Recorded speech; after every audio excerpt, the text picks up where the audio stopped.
Bueno, le damos la bienvenida a todos en esta mañana a este tiempo de estudio de la palabra, y en el día de hoy vamos a concluir este tema que hemos venido tratando, que se encuentra en Primera de Reyes, en la palabra, Primera de Reyes capítulo 19. Y el tema que hemos hablado es que Dios quiere consolarnos y fortalecernos en momentos de quebranto emocional, físico y espiritual. Recuérdense ustedes el contexto en el que estábamos después de el profeta Elías ganar una batalla espiritual, porque eso fue una batalla espiritual, ¿verdad? Recuérdense quién estaba reinando en Israel. El rey Acab, que no tenía control ni sobre su hogar, ¿verdad? Que era manipulado por su esposa Jezabel, una persona malvada, idólatra, que caía en prácticas de inmoralidad sexual, etcétera, etcétera. Básicamente lo que conocemos hoy nosotros como un demonio. Eso era Jezabel. Y era la esposa del rey Acab, el cual era demasiado, ¿verdad?, influenciado por esta mujer, por su esposa. Y en este contexto envía Dios al profeta Elías con una gran misión en medio de un reino dividido, una monarquía dividida, en medio de conflictos, de idolatría, etcétera, etcétera, a llevar una palabra, ¿verdad? En pocas palabras, y esto ya lo hemos hablado y lo hemos visto en la clase anterior, en pocas palabras Dios le quiere mostrar al rey de Israel y a todo el pueblo que Él es el verdadero Dios de Israel, que no existe otro Dios real que no sea Él. Ellos, influenciados por Jezabel, estaban ofreciendo adoración a Baal. Y Baal, que era el dios de la lluvia, ¿verdad? Para los que quizás se preguntaron en la clase pasada, ¿y por qué Dios manda al profeta Elías a anunciarle al rey que no va a llover hasta que Dios lo decida? Y así mismo fue, duró 3 años y pico aquella sequía, donde no llovió ni hubo rocío. Y quizás muchos de ustedes se preguntaron, bueno, ¿y por qué Dios manda al profeta con esta señal? Y es precisamente para que ellos se dieran cuenta que ese Dios al cual ellos estaban adorando, que era el Dios Baal, que era el Dios supuestamente de la lluvia, no pudo hacer nada durante todo ese tiempo en que Dios dijo no va a llover, y no llovió, ¿verdad? Así que era lo que nosotros conocemos hoy como darte una galleta sin mano, ¿verdad? Sin necesidad de tocarte. Era básicamente lo que estaba pasando. Bueno, como dice el tema, Dios quiere consolarnos en momentos en que estamos quebrantados emocionalmente, físicamente y hasta espiritualmente, porque esos momentos llegan a nuestra vida. ¿Y qué pasó? Que después de toda la manifestación de Dios y toda la victoria que tuvo Dios y tuvo el profeta que estaba en las manos de Dios, en este caso estamos hablando del profeta Elías,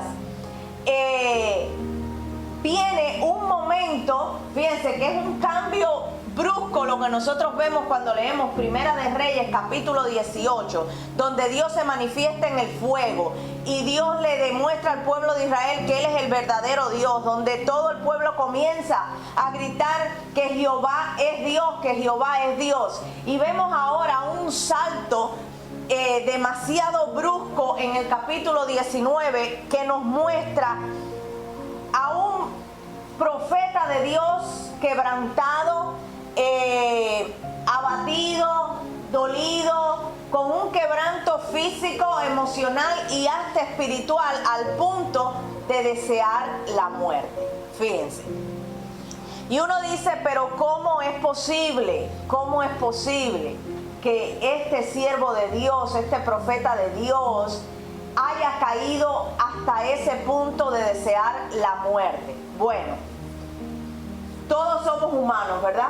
Todos somos humanos, todos somos carne, todos pecamos, todos sentimos el dolor en nuestra propia carne, en nuestro cuerpo, y en muchas ocasiones, después de una batalla demasiado larga, viene sobre nosotros el cansancio, viene sobre nosotros la pesadez, viene sobre nosotros el quebranto, quizás después de un diagnóstico, quizás después de luchar contra una enfermedad muy larga, la persona se cansa, el cuerpo se cansa físicamente, emocionalmente. Y no es menos cierto que lo que había atravesado el profeta desde que llegó allí con ese anuncio delante del rey que no iba a llover, luego va a Sarepta y sucede lo del milagro de la viuda, luego regresa y le anuncia al rey que ya va a llover.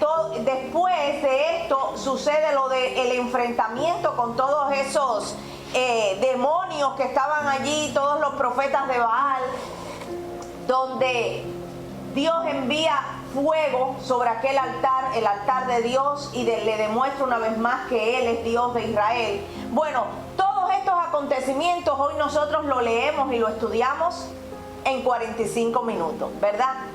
Pero fueron años los que pasó el profeta luchando emocionalmente y espiritualmente con un pueblo rebelde, con ataques del enemigo. Porque cuando usted se enfrenta con el enemigo mira para atrás hacia usted, ¿verdad? Con dardos y con piedras a enfrentarlo también y atacarlo. ¿Qué sucedió con Job?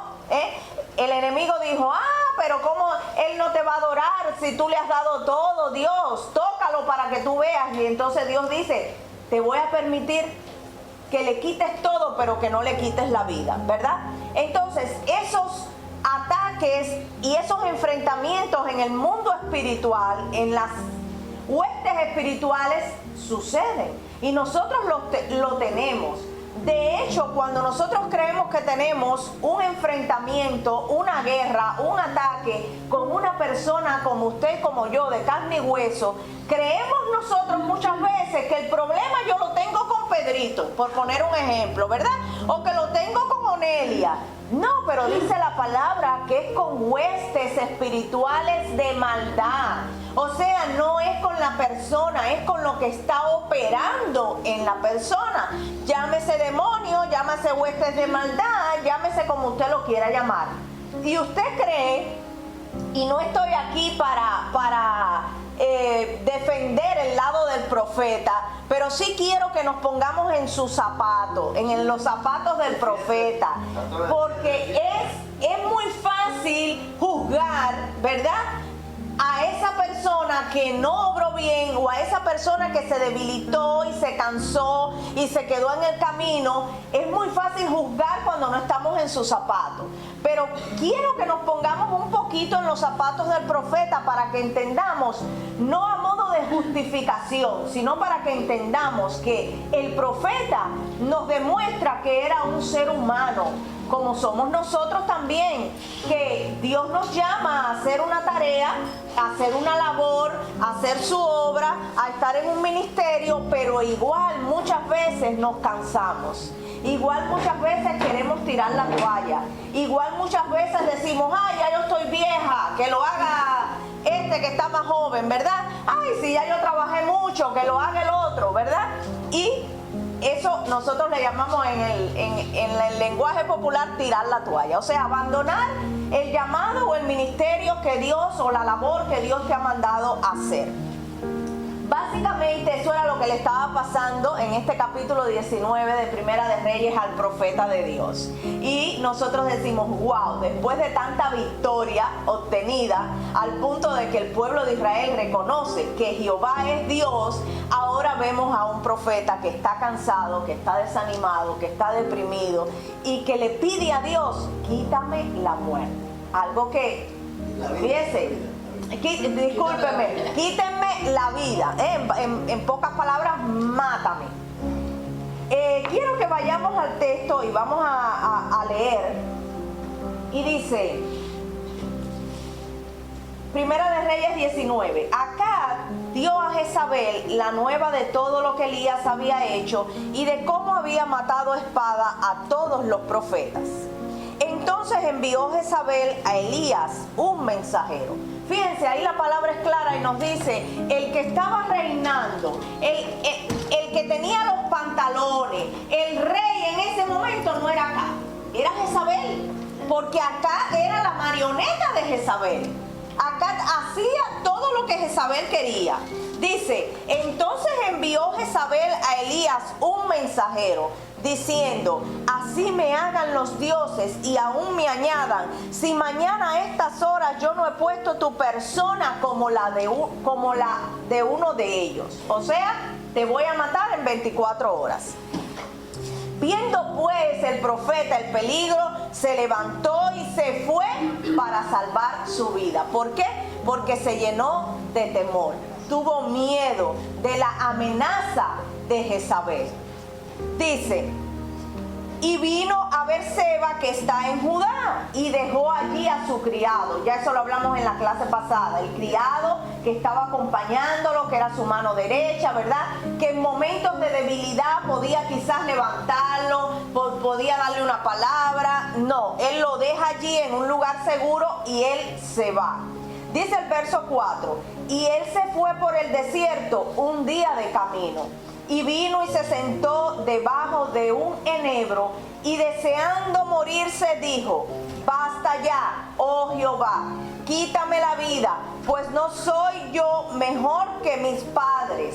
Y echándose debajo del enebro, se quedó dormido, y he aquí luego un ángel le tocó y le dijo, levántate, come. Fíjense ustedes, el profeta cansado y solo, por eso yo les decía en la clase pasada, cuando usted se sienta así, con quebranto emocional, con desgasto físico, cuando usted no se sienta bien espiritualmente, no ande solo, busque una compañía, busque una persona que le apoye, busque un consejero espiritual, llame al pastor, llame al líder, que le dé una ayuda, que ore por usted, ¿verdad? Y esto no fue lo que hizo el profeta Elías.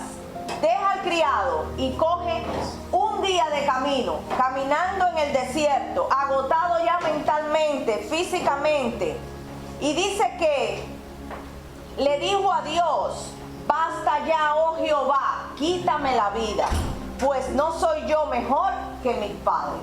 Y esto es una palabra fuerte y una palabra que uno creería que solamente la puede escuchar de una persona que no tenga a Dios en su corazón, que no confíe en Dios, que no tenga fe, pero no es el caso del profeta, Y volvemos ahí al punto de que aunque somos hijos de Dios, enviados de Dios, profetas de Dios, mensajeros de Dios, pastores del reino, somos humanos también. Y eso me encanta de la palabra, que la palabra no esconde nunca las fallas de un siervo de Dios, las revela, las saca a la luz, porque Dios es luz.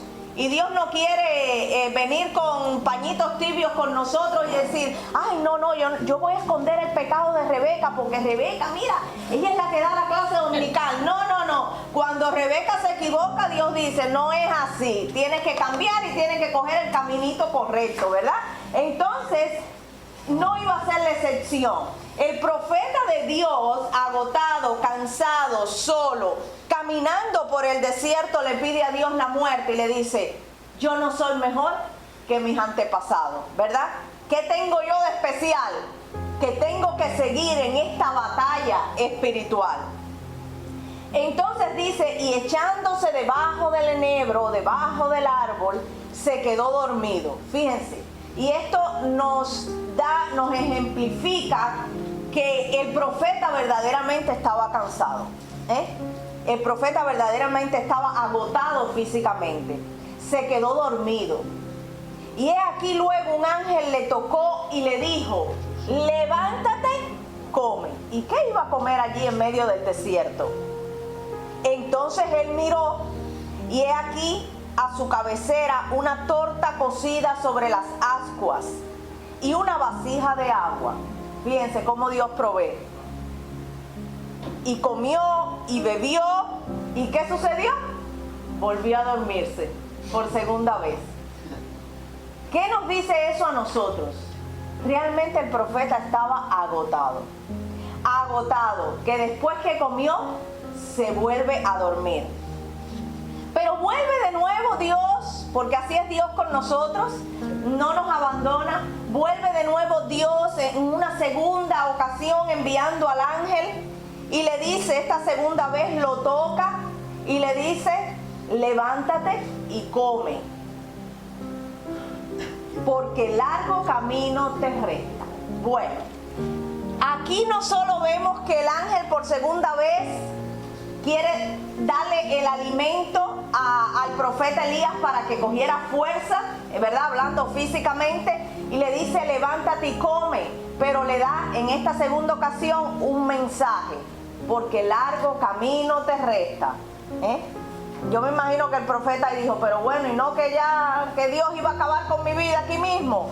Ahora me está diciendo que largo camino te resta, no he acabado contigo, voy a seguir. Tienes que seguir trabajando para mí, trabajando en mi obra, en el ministerio que te he puesto. Y me gusta mucho esta parte del texto porque me da a entender que Dios no abandona a sus soldados heridos. Y todos nosotros que somos soldados, ¿verdad?, de Dios, y que trabajamos en un área determinada para Dios, en un ministerio determinado, muchas veces el cansancio, el agotamiento viene a nuestras vidas y decimos, quizás no le digamos a Dios, quítame la vida, pero sí decimos, búscate a otro. Búscate a otro, Dios, porque ya yo me cansé, ya estoy cansado, ya estoy agotado mentalmente, físicamente, espiritualmente, y ya no puedo seguir. Ya estoy viejo. Y hasta visionamos, mira, Lali lo puede hacer, lo que yo hago. Bueno, pero si Dios no me dijo a mí que es Lali, yo tengo que seguir en el caminito, ¿verdad? Hasta que Dios me diga, mira, ahora ya no vas a ser tú, va a ser Dios. Y Dios se encarga de poner y de quitar. Nosotros nos quedamos maravillados. Y nosotros los que pertenecemos al grupo de alabanza, nos quedamos asombrados de cómo Dios hace las cosas, cómo Dios mueve piezas entre nosotros, cómo Dios pone, cómo Dios quita, cómo Dios hace. Y verdaderamente Dios nos asombra cada día de que Él tiene el control de todo y de que nosotros nos afanamos por muchas cosas y Dios tiene el control de todo. Y como le decía yo en la clase pasada, es necesario, porque muchas veces creemos, yo soy sierva de Dios, yo soy siervo de Dios, yo estoy en un ministerio y yo no tengo derecho a cansarme, yo no puedo cansarme, yo tengo que seguir y tengo que seguir y tengo que seguir. Sí, hay momentos en que tenemos que seguir aunque nos sintamos cansados, pero hay momentos en que Dios nos permite descansar. Hay momentos en que Dios nos dice, mira, te tienes que sentar. Y 24 horas va a ser suficiente para que comamos, bebamos, nos fortalezcamos físicamente, oremos, leamos la palabra y nos levantemos con nueva fuerza. Porque ¿qué pasa? Nosotros anoche nos acostamos cansados, ¿verdad? Pero ya hoy nos levantamos con nuevas energías, ¿verdad? Ya hoy estamos de nuevo en la brecha. Bueno, Dios dice que Él no abandona a sus guerreros heridos. Y en este caso a sus soldados heridos. En este caso Elías era un soldado de Dios, pero estaba herido en ese momento, ¿verdad? Y cuando hablo de herida, estoy hablando de que estaba débil emocionalmente y físicamente y espiritualmente. Porque una persona que está bien espiritualmente no le dice a Dios, quítame la vida, ¿verdad? Había un quebranto en la vida del profeta, ¿verdad? Porque era humano y nosotros también somos igual que Elías. A ver, Pedrito, me estabas pidiendo la palabra. Sí, esto parece un poco extraño, pero a mí me gusta ver el programa de la persona que triunfan y hacen grandes cosas. Y un soldado americano en la Segunda Guerra Mundial, usando su inteligencia, su experiencia en la música y eso, cogió un preso y trajo preso al campamento americano 23.000 presos. Es decir, él, hablando con el jefe de general principal de esos 23.000 soldados alemanes, los convenció y los trajo presos. Entonces yo me pregunto a mí, empezando por mí, ¿usted ha visto la seguridad de los soldados americanos? hubo un sudamericano que le pusieron, le dieron 76 tiros. Ajá. Y a pesar de eso, salvó a más de 100 personas. Así, para terminar, yo me miro a mí y pienso estas cosas. ¿Y qué hice yo con todo el tiempo que tengo? Estamos, a lo mejor no sé. Te preguntas en qué invertí todo el tiempo que Dios me ha permitido vivir. Dios quiere rutina, Dios quiere cosas lindas. Pero, caballero, estamos tan cómodos. Así es. Empezando por mí. Estamos muy cómodos. Por eso a veces, mira, Dios nos mueve el piso. No nos quejamos, qué sé yo. Nos quejamos por todo. Y la queja no es buena para nuestras vidas. Yo no sé nada antes de eso. ¿Y sabes qué, Pedrito? El profeta, cuando vino a hablar con Dios, y eso lo vamos a ver ahora más adelante, se estaba quejando también. Y vamos a ir más allá. Fíjense, dice: y volviendo el ángel de la segunda vez lo tocó diciendo: levántate y come, porque largo camino te resta. Me imagino que los ojos del profeta ahí se le quisieron salir de la cara. ¿Cómo que largo camino? Ya yo pensaba ya retirarme, ya yo pensaba ya no hacer más nada, ya yo pensaba ya que conmigo ya terminaba todo esto. Pero Dios le dice: largo camino te resta. Todavía Dios tenía planes con el profeta. Así que lo tenía que restablecer anímicamente, físicamente y espiritualmente. Y dice la palabra: y fortalecido con aquella comida, caminó 40 días y 40 noches hasta Horeb, el monte de Dios. Fíjense, la comida que le dio Dios lo sostuvo, lo fortaleció. Él pudo comer 2 veces, pudo dormir 2 veces, ¿verdad? Y ahora con esa energía que toma el profeta, puede caminar 40 días y 40 noches hasta llegar al monte Horeb, que era el monte de Dios.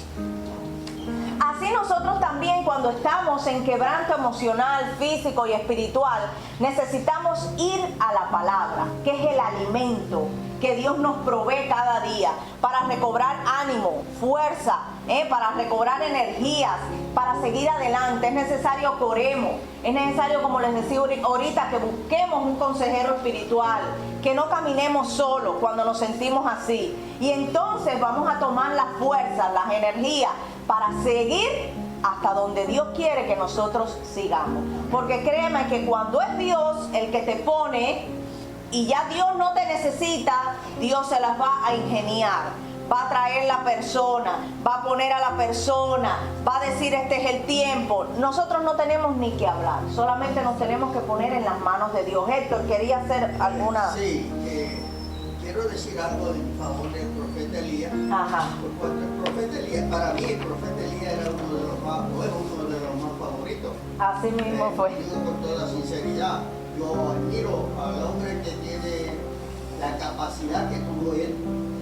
Y nosotros estamos hablando por encima en realidad, pero no nos sometemos ni nos miramos espiritualmente cómo se siente una persona por matar a otra persona nada más. Porque ver a una persona morir es triste. Continuar cuando usted es la que lo mata, le quita la vida. Y este hombre, ¿a cuánto le había quitado la vida? 850 profetas de Baal. Son seres humanos, no importa cómo usted lo mire, porque si le sirve al diablo, le sirve a que le sirva, son seres humanos. Y eso es una presión que no solamente le pido a Dios que me quite la vida, que me borre la mente. Yo he estado en el ejército y yo sé lo que es eso, lo triste que es eso. Es como si fuera una explosión en el cerebro de uno cuando se ve obligado a matar a alguien. Claro, y era lo que yo decía, tenemos que ponernos en los zapatos del profeta para poder entender por qué el profeta cae en esta que nosotros hoy conocemos, esta palabra muy famosa, la depresión. Y la depresión sí existe, y el agotamiento mental y físico y emocional y espiritual sí existen y sí pasan en nuestras vidas en ciertos momentos determinados. Y Era una historia lo que había detrás del profeta, de años, para llegar a este momento. Fue un tiempo difícil, un reinado de los peores que tuvo Israel, lo dice la palabra, el peor rey que tuvo. Y atrás de toda aquella maquinaria estaba Jezabel, que era un demonio obrando, ¿verdad? Influenciando al rey y queriendo matar al profeta. Pero fíjense ustedes, me llama algo la atención también. Cómo Jezabel no envía a alguien a matar al profeta, ni lo mata él mismo. Jezabel lo que quiso fue intimidar al profeta Elías. Cuando le manda el mensaje y le dice que me quiten la vida si yo en 24 horas no te mato. ¿Y por qué no fue y lo mató? Quería jugar con su mente, quería intimidarlo, quería debilitarlo así, físicamente, emocionalmente, porque ella podía y tenía todo el respaldo habido y por haber para que alguien llegara allí y hasta ella misma con sus propias manos y matara al profeta. Sin embargo, no lo hizo. Y muchas veces el enemigo así trabaja con nosotros. No nos mata el cuerpo, viene aquí a atacar la mente, viene a querernos debilitar, viene a hablarnos en el oído y a decirnos, mira, ¿quién te va a hacer caso? Mira, tú no puedes hacerlo, mira, no tienes las herramientas, mira, hasta aquí llegaste, y viene a traernos malos diagnósticos y malos pensamientos y nosotros le prestamos oído a eso. ¿Y cómo nos vamos poniendo? Débil, nos vamos debilitando, nos vamos haciendo poca cosa, ¿verdad? Entonces, Jezabel quería hacer eso en la vida del profeta Elías, porque lo pudo haber matado y haber acabado con él, pero no lo podía hacer, porque ya había un pueblo que había gritado, Jehová es Dios, Jehová es Dios. Ya había un pueblo que estaba del lado del profeta.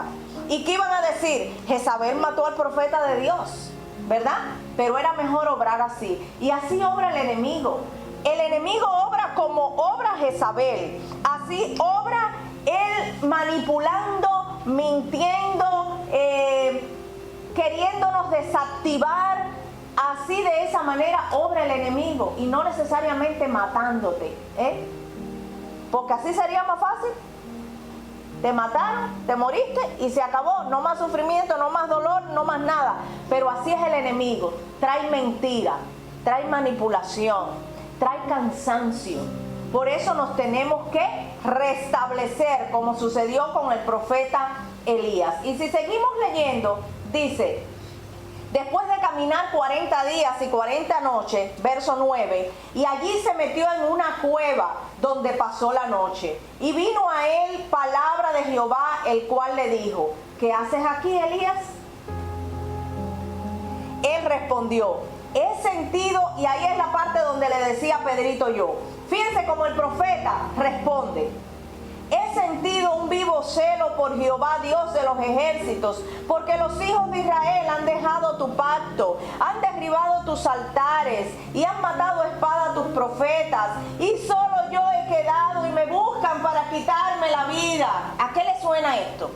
A lamento, a queja. Y no es primera vez que el profeta habla así. Ya anteriormente vimos que el profeta había dicho exactamente estas mismas palabras: solo soy yo, estoy solo, el pueblo de Israel se ha alejado de ti, han derribado tus altares, solo he quedado yo y me buscan para quitarme la vida. Claro, él estaba hablando desde la depresión, él estaba hablando desde el quebranto, y él mismo se había cogido lástima, él mismo se había cogido lástima. Él se había olvidado que él era el instrumento de Dios. Él se había olvidado que Dios estuvo con él en cada paso que lo mandó, en cada batalla que enfrentó. Dios estuvo allí apoyándolo y dándole la victoria. Pero el profeta ahora se ve como menos, y eso lo trae el cansancio. Cuando tú estás cansado, cuando tú estás agotado, cuando tú estás deprimido, cuando tú estás en un estrés, cuando tú has pasado una batalla muy larga, llámese enfermedad, llámese pérdida, llámese como sea, un divorcio, una separación, la pérdida de un hijo, un diagnóstico de cáncer. Después que tú pasas esa batalla, muchas veces te sientes débil, te sientes cansado, Y el profeta no tenía por qué sentirse así, porque Dios le había dado la victoria, pero nos revela nuevamente la humanidad del siervo de Dios. La humanidad del siervo de Dios. Entonces aquí el profeta le dice todas estas cosas, ¿verdad? Y ahora me andan buscando para quitarme la vida. Verso 11. Él le dijo, sal fuera y ponte en el monte delante de Jehová. Y he aquí Jehová que pasaba, y un grande y poderoso viento que rompía los montes y quebraba las peñas delante de Jehová. Pero Jehová no estaba en el viento. Y tras el viento un terremoto, pero Jehová no estaba en el terremoto. Y tras el terremoto un fuego, pero Jehová no estaba en el fuego. Y tras el fuego un silbo apacible y delicado.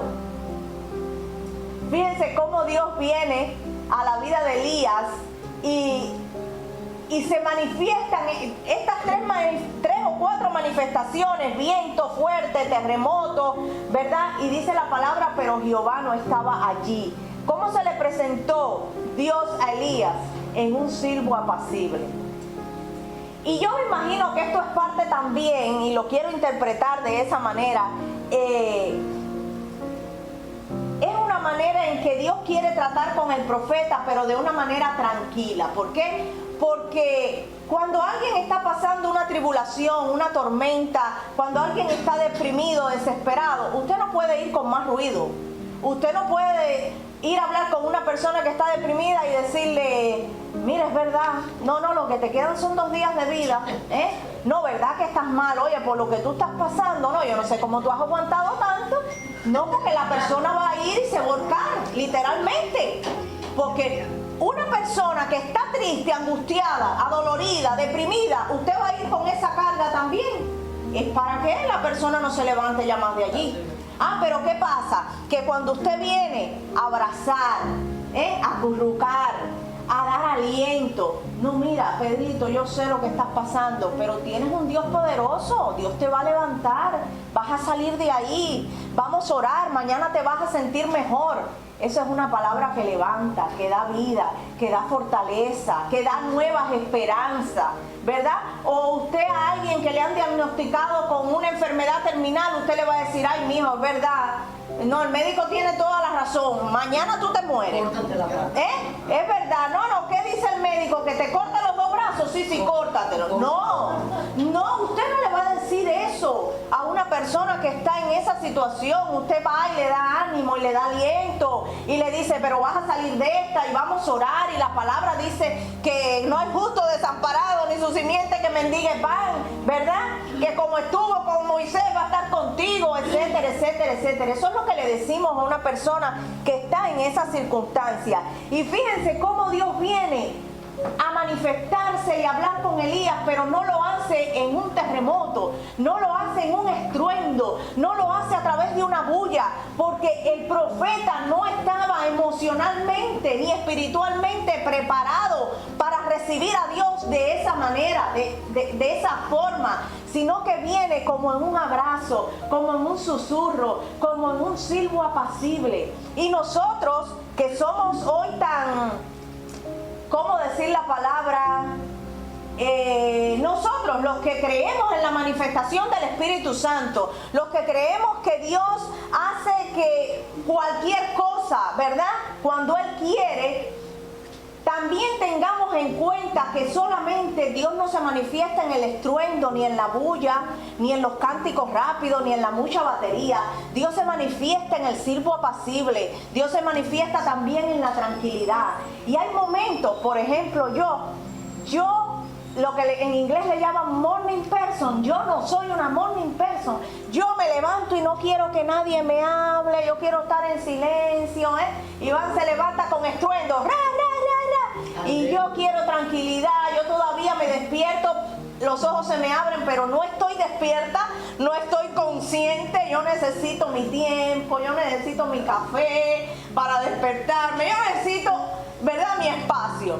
Y Elías estaba pasando por un momento en que necesitaba, no un estruendo de Dios, no un terremoto. Elías necesitaba el abrazo de Dios. el apapacho de Dios, la tranquilidad de Dios, los brazos de Dios que le decían, yo estoy aquí, yo estoy aquí, pero te tengo una noticia, largo camino te resta. Dice, y tras el terremoto un fuego, pero Jehová no estaba en el fuego, y tras el fuego un silbo apacible. ¿Cómo? Apacible y delicado. Eso era lo que necesitaba el profeta. Y cuando lo oyó Elías, cubrió su rostro. Elías supo que Dios estaba allí. Cubrió su rostro con su manto y salió y se puso a la puerta de la cueva. Y aquí vino a él una voz diciendo, ¿qué haces aquí, Elías? Era la voz de Dios. ¿Qué haces aquí, Elías? Él respondió. Fíjense, vuelve de nuevo el profeta. He sentido un vivo celo por Jehová Dios de los ejércitos, porque los hijos de Israel han dejado tu pacto, han derribado tus altares y han matado a espada a tus profetas, y solo yo he quedado y me buscan para quitarme la vida. Y le dijo Jehová, ve, vuélvete por tu camino por el desierto de Damasco y llegarás y ungirás a Hazael por rey de Siria. Déjenme ponerlo aquí. Hazael por rey de Siria. ¿Y a quién más tenía que ungir? Dice, a Jehú, hijo de Ninsi, ungirás por rey sobre Israel. ¿Y qué más tenía que hacer el profeta? ¿Qué sigue diciendo? Y Eliseo, ¿cómo qué? Escogerlo. Profeta. Como profeta sucesor de Elías. O sea que Dios ya le estaba diciendo, ya yo tengo el que viene detrás de ti. Ya yo tengo el sucesor, ¿verdad? Pero eso no iba a ser de la noche a la mañana. Y eso es lo que nos pasa a nosotros. Queremos abandonar el lugar donde Dios nos ha puesto. Queremos abandonar el llamado que Dios nos ha hecho. Queremos dejar el ministerio donde somos líderes de hoy para mañana. Porque yo anoche no dormí bien y hoy me levanté con el moño virado y ya yo no quiero seguir dando clase dominical. Eso no es de Dios. Dios no obra así. Dios no inventa. Dios tiene un plan perfecto y Dios tiene a sus personas y a sus hijos escogidos, capacitados y preparados para hacer una obra. Entonces, ¿estás débil? ¿Estás quebrantado? Emocional, físicamente, ¿estás agotado? Ora a Dios. Busca a Dios, lee la palabra, aliméntate de la palabra y Dios te va a llevar a que termine tu ministerio, tu llamado, tu liderazgo con éxito, porque Dios no nos llama a que demos vergüenza. Cuando Dios nos llama, nos capacita y nos respalda, y ya eso hemos hablado en clases anteriores. Y el profeta, fíjense, Dios le dice, un momentico, al final en el verso 17 le dice, y el que escapare de la espada de Hazael, Jehú lo matará. Fíjense, el que escape de aquí, lo va a matar este. Y el que escape de aquí, dice, y el que escapara de la espada de Jehú, Eliseo lo matará. Eran tiempos difíciles, era una guerra lo que se iba a armar en aquellos años. Dice el verso 18, y quiero que con este verso ustedes se lo lleven en su mente. Fíjense, Dios le está diciendo al profeta, levántate, coge el camino por donde viniste, porque no es aquí en la cueva donde yo te quiero. Yo no he acabado contigo, yo voy a seguir respaldándote, yo voy a seguir ayudándote, pero tienes que volverte por el camino que viniste, porque yo no te mandé a que te escondieras en la cueva. Entonces tú vas a ir para atrás porque todavía tienes trabajo que hacer para mí, y tú vas a hacer esto y esto, ¿verdad? Fíjense lo que iba a hacer, y le anuncia y avecina lo que va a pasar. Va a haber guerra, va a haber enfrentamiento, va a haber conflicto entre Siria e Israel, ¿verdad? Y cuando se levante, va a matar a los que queden aquí. Y Eliseo va a matar a los que queden aquí. Entonces, Dios no le esconde el plan al profeta, sino que se lo revela. Y es una manera de decirle, prepárate porque lo que viene es grande, es duro y es difícil. Y dice el verso 18, y yo haré que queden en Israel 7,000. Espérense que yo voy a escribir esto aquí en la pizarra, porque yo no sé si esto se nos fue de la mente. Dice, y yo haré que queden en Israel 7,000 cuyas rodillas no se doblaron ante Baal y cuyas bocas no lo besaron. Recuérdense que en una clase Héctor dijo algo. Elías se sentía solo, pero Elías no estaba solo. Había más profetas de Dios que estaban escondidos, lógicamente. ¿Por qué estaban escondidos? Porque tenían miedo. Y había más seres humanos que no eran profetas, que eran israelitas, que también estaban firmes en su propósito, ¿verdad? En Dios, que no habían cedido. Y fíjense que la palabra no dice, y yo haré que queden en Israel 7,000 cuyas rodillas no se van a doblar ante Baal. No. Cuyas rodillas no se doblaron antes ante Baal y cuyas bocas no lo besaron. No lo besaron, pasado, ¿verdad? Tiempo pasado. 7,000 del pueblo de Dios, 7,000 que habían permanecido firmes ante las acechanzas demoníacas de Jezabel y del rey Acab, que fue lo peor que tuvo Israel como rey. Y ahí estaba. Sin embargo, el profeta, ¿cómo se sintió en todo momento? Solo. Porque si físicamente lo miramos, él estaba solo, porque los demás estaban escondidos, ¿verdad? Entonces él se veía solo en todo momento. Pero Dios le está diciendo aquí, tú vas a seguir, tú vas a ungir, tú vas a buscar, tú vas a hacer, va a haber enfrentamiento, pero van a haber 7,000 que nunca se doblegaron ante Baal, ¿verdad? Nunca se doblegaron ante Baal, cuyas bocas no lo besaron. Dice, partiendo de él de allí, halló a Eliseo, hijo de Safat, que araba con 12 yuntas delante de sí, y él tenía la última. Y pasando Elías por delante de él, echó sobre él su manto. Pero no es que echó sobre él, sobre su sucesor, su manto, y le dijo, mira, dale, ahora te toca a ti, ya yo me libré de esto.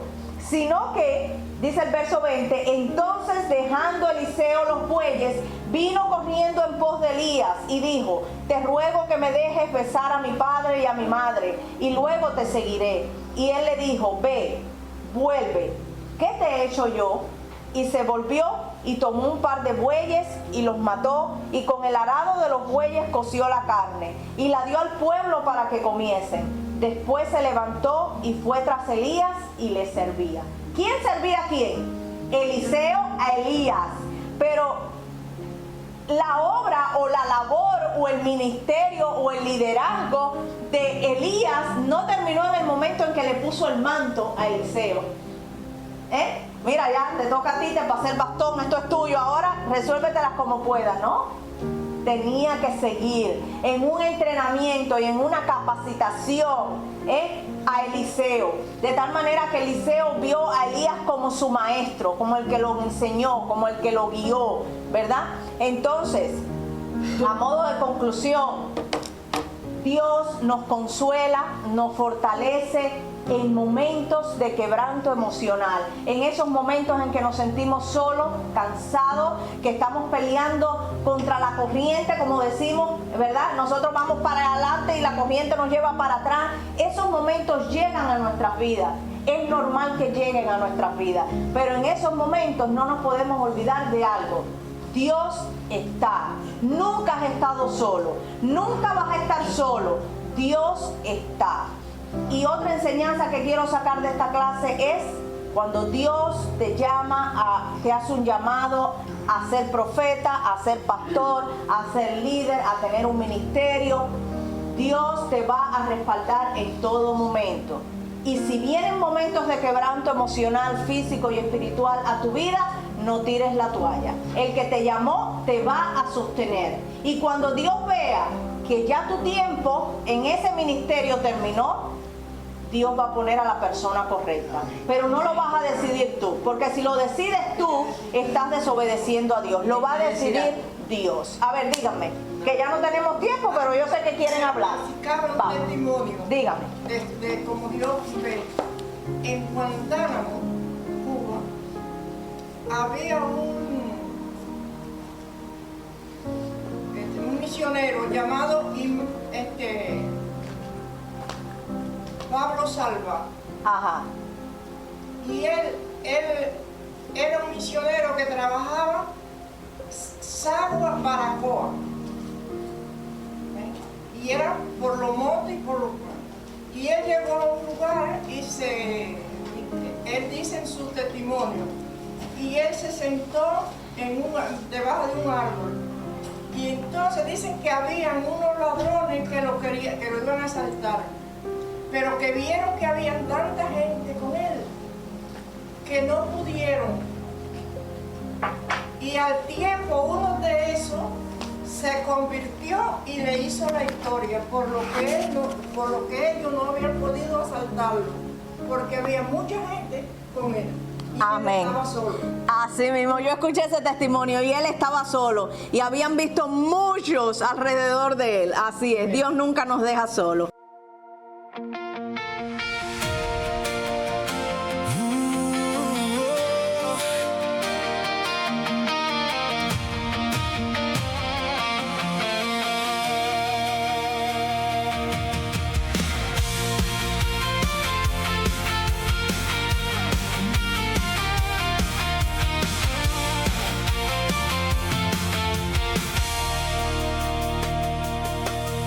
En medio de la prueba no voy a desfallecer.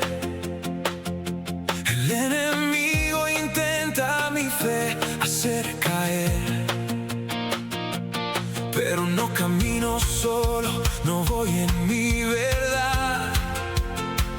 Tengo una promesa firme en la eternidad. Me levanto en la mañana, miro hacia el cielo, sabiendo que la victoria no depende de mi anhelo. Es en su presencia donde encuentro poder.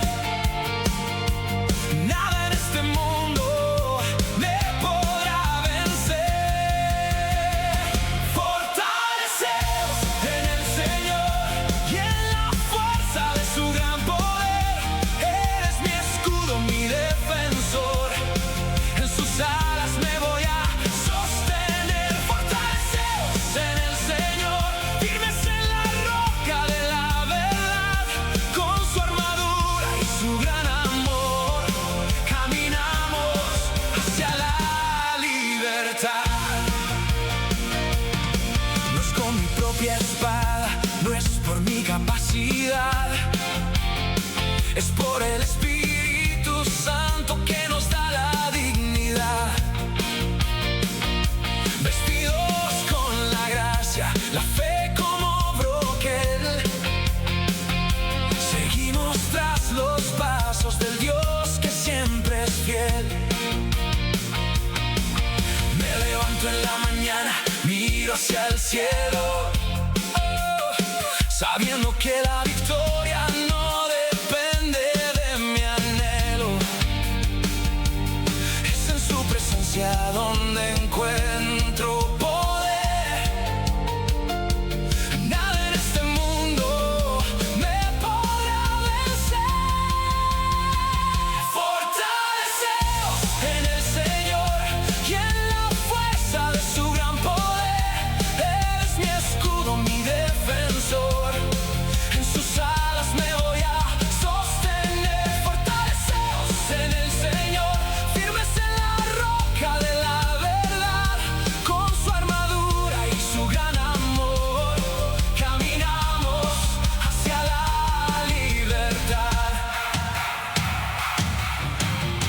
Aunque la batalla sea recia en la oscuridad, su voz me dice: hijo, no temas jamás,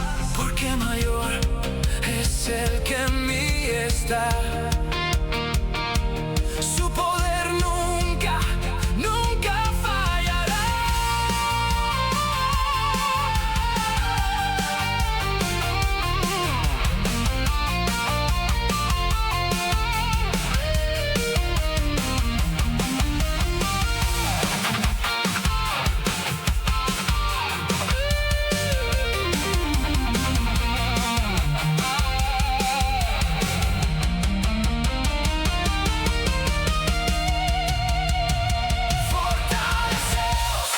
Señor, y en la fuerza de su gran poder, Él es mi escudo, mi defensor. En sus alas me voy a